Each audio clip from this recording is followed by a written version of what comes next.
Anish, welcome back. I was wondering, in your opinion, do you think is there a certain devaluation of a world champion title compared to, let's say, now versus 40 or 50 years ago? Yeah, it's a very, very interesting question because I have a suspicion that World Championship title is only as valuable as long as the best player in the world owns it. And it's a suspicion I have based on some cases in history, though not really. There haven't actually been cases where through a acknowledged cycle, a player won the World Championship crown, and he is like universally considered not to be the best player, or at least not to be close. I do have a feeling that if hypothetically a player who is just, let's say, the world number, I don't know, 10, was never been world number 1 or 2 or whatever, will become a world champion.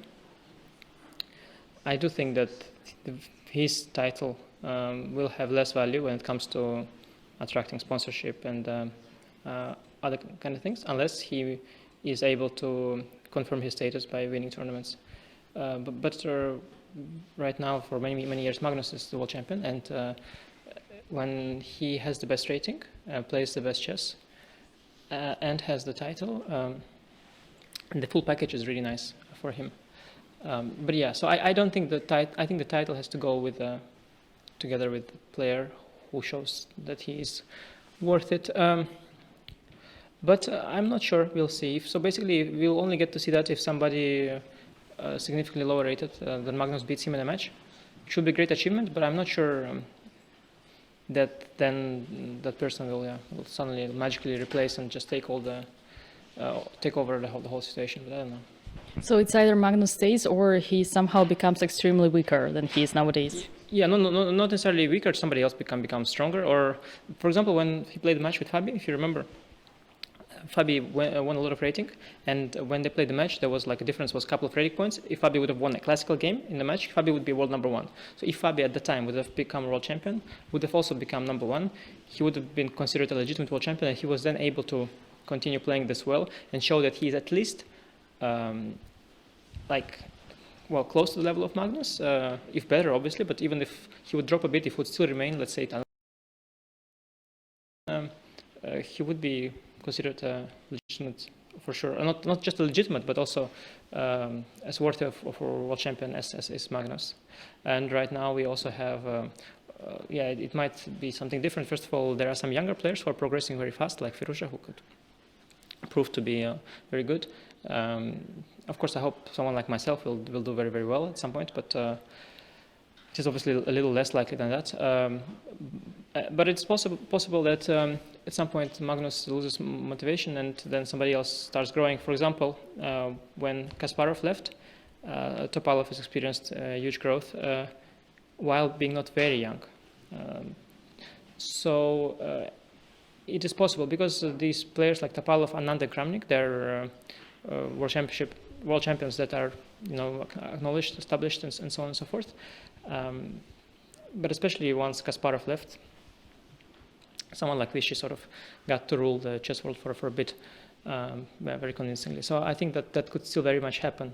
Very similar scenario to what happened when Kasparov left. Right, and perhaps getting back to your own chess journey, how many opening secrets, novelties, do you have at the moment in your pocket, let's say, ready to surprise when in need? It was an interesting question. At some point a while ago,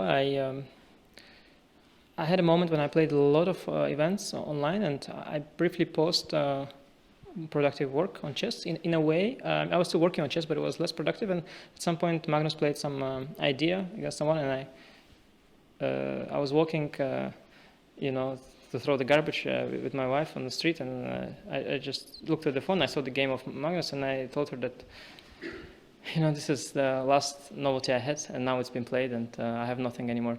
No novelties left. But then I still see, I just don't remember them. Like somebody plays, or when I think of what I'm going to play, and I look through my notes and refresh my memory, I realize, I still have this, I still have that, and I think I have more ideas than I think I do.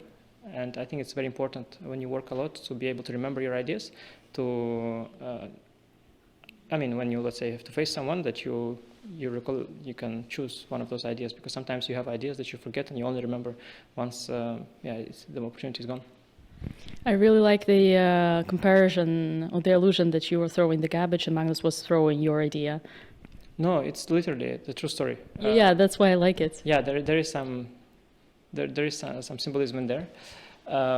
It's not like greasy garbage. Yeah, it just can be also like boxes, paper boxes, paper garbage. You don't have to imagine. The yellow garbage. Yeah, you don't have to imagine something very, very disgusting. Right, Anish, tomorrow is the big day. As you said, the whole fun starts tomorrow in your group, so I hope you will enjoy it. Yeah, it starts and ends tomorrow. There are only two great... The tournament only lasts 2 days, the day you started and the day you ended. Hopefully tomorrow you will not end it then. In that way, yeah, sure. Hopefully not. Thank you, Anish. Thank you.